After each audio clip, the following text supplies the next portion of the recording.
जय श्री कृष्ण। आज 8 जून रविवार का दिन है और आज रवि प्रदोष व्रत है। अब देखिए, जिस प्रकार एकादशी व्रत करने से भगवान श्री हरि अत्यंत प्रसन्न होते हैं, उसी प्रकार प्रदोष व्रत को कल्याणकारी कहा गया है। प्रत्येक मास की दोनों त्रयोदशी तिथि का यह व्रत भगवान शिव को समर्पित होता है और इस दिन प्रदोष काल के समय भगवान शिव की पूजा आराधना करने से शिव जी अत्यंत प्रसन्न होते हैं, क्योंकि इस समय दरमियान भगवान शिव प्रसन्न होकर कैलाश पर्वत पर नृत्य करते हैं। और इस बार का प्रदोष व्रत रवि प्रदोष व्रत है और रवि प्रदोष व्रत का संबंध सीधा सूर्य से होता है। अतः इस दिन भगवान सूर्य देव की पूजा करने से भी जीवन में नकारात्मकता दूर होकर सकारात्मकता का उदय होता है। रवि प्रदोष व्रत रखने से सूर्य संबंधित सभी परेशानियां दूर हो जाती है। यह व्रत सूर्य से संबंधित होने के कारण इस प्रदोष व्रत का पालन करने से नाम, यश और सम्मान की प्राप्ति होती है। इस दिन नियम पूर्वक व्रत करने से जीवन में सुख, शांति और लंबी आयु का आशीर्वाद प्राप्त होता है। प्रदोष व्रत करने के लिए त्रयोदशी के दिन सूर्योदय से पूर्व उठना चाहिए। नित्य कर्मों से निवृत्त होकर भगवान शिव की पूजा करनी चाहिए। इस व्रत में भोजन ग्रहण नहीं किया जाता और पूरे दिन का उपवास करने के पश्चात सूर्यास्त के पहले स्नान कर सफेद वस्त्र धारण करने चाहिए और पूजन स्थल को गंगा जल और गाय के गोबर से लेपकर मंडप तैयार करना चाहिए। पूजा करने के लिए कुश के आसन का प्रयोग करना चाहिए। अब पूजा की संपूर्ण तैयारी करने के पश्चात उत्तर पूर्व दिशा की ओर मुख रखकर भगवान शिव की आराधना करनी चाहिए। पूजन में भगवान शिव के मंत्र ओम नमः शिवाय का जप करते हुए शिव जी का जल अभिषेक करना चाहिए। रविवार के दिन आने वाले रवि प्रदोष काल में शिव शक्ति की पूजा करने से दाम्पत्य सुख की भी प्राप्ति होती है। इस दिन प्रदोष व्रत का पालन कर भगवान शिव की पूजा करने से सभी प्रकार के पाप नष्ट हो जाते हैं और जीवन में आने वाले किसी भी प्रकार के संकट दूर हो जाते हैं। रविवार के दिन आने वाले प्रदोष व्रत का संयोग कई प्रकार से दोषों का निवारण करने वाला होता है तथा इस व्रत को करने से परिवार में सदैव सुख शांति बनी रहती है। साथ ही सभी मनोकामनाएं पूर्ण करने वाला यह व्रत होता है। तो आइए आज के रवि प्रदोष व्रत की कथा का श्रवण भी करते हैं। अब रवि प्रदोष व्रत की एक पौराणिक कथा के अनुसार एक गांव में अति दीन ब्राह्मण निवास करता था। उसकी साध्वी पत्नी प्रदोष व्रत किया करती थी और उसे एक ही पुत्र रत्न था।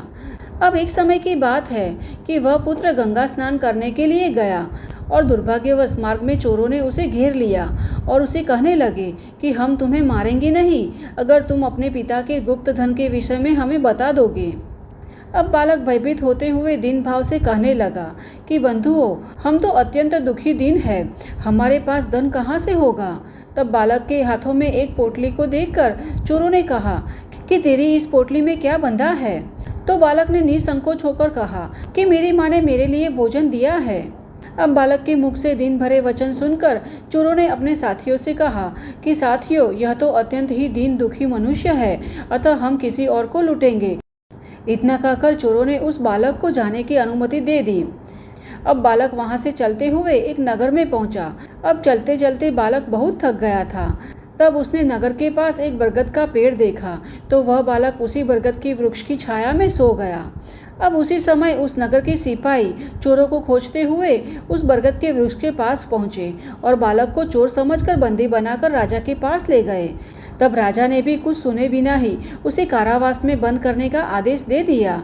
अब बहुत समय तक ब्राह्मणी का पुत्र जब घर नहीं लौटा तब उसे अपने पुत्र की बड़ी चिंता होने लगी। अब अगले ही दिन प्रदोष व्रत भी था। ब्राह्मणी ने हर बार की तरह प्रदोष व्रत किया और भगवान शंकर से मन ही मन अपने पुत्र की कुशलता की प्रार्थना करने लगी। अब भगवान शंकर ने भी उस ब्राह्मणी की प्रार्थना स्वीकार कर ली और उसी रात भगवान शंकर ने उस राजा को स्वप्न में आदेश दिया कि वह बालक चोर नहीं है, उसे प्रातःकाल होते ही छोड़ दे, अन्यथा तुम्हारा सारा राज वैभव नष्ट हो जाएगा। अब जैसे ही प्रातःकाल हुआ, राजा ने शिवजी की आज्ञा अनुसार उस बालक को कारावास से मुक्त कर दिया और तब बालक ने अपनी सारी स्थिति राजा को सुनाई और सारा वृत्तांत सुनकर राजा ने अपने सिपाहियों को उस बालक के घर भेजा और उसके माता पिता को राज दरबार में बुलाया। अब इस प्रकार अचानक राजा के द्वारा उसके माता पिता को बुलाने के कारण वे अत्यंत भयभीत थे। राजा ने उन्हें भयभीत देखकर कहा कि आप भयभीत न हो, आपका बालक निर्दोष है। इतना कहकर राजा ने ब्राह्मण को 5 गांव दान में दिए जिससे कि वे सुखपूर्वक अपना जीवन व्यतीत कर सके। अब भगवान शिव की कृपा से ब्राह्मण परिवार आनंद से रहने लगा। अतः जो मनुष्य रवि प्रदोष व्रत करता है वह सुखपूर्वक और निरोगी होकर अपना पूर्ण जीवन व्यतीत करने में समर्थ हो जाता है तथा उसके जीवन में प्रसन्नता व्याप्त हो जाती है। तो यह है आज की रवि प्रदोष व्रत की कथा। हमें आशा है कि आज की यह कथा आपको अच्छी लगी होगी। अगर अच्छी लगी है तो इसे अपने मित्र और परिवार में भी शेयर करना, जिससे कि उन्हें भी इस कथा का श्रवण कर पुण्य फल की प्राप्ति हो सके। तो चलिए हमारे शास्त्रों में वर्णित ऐसे ही वैदिक और प्रमाणभूत कथाओं के साथ फिर से मिलते हैं। तब तक के लिए जय श्री कृष्ण।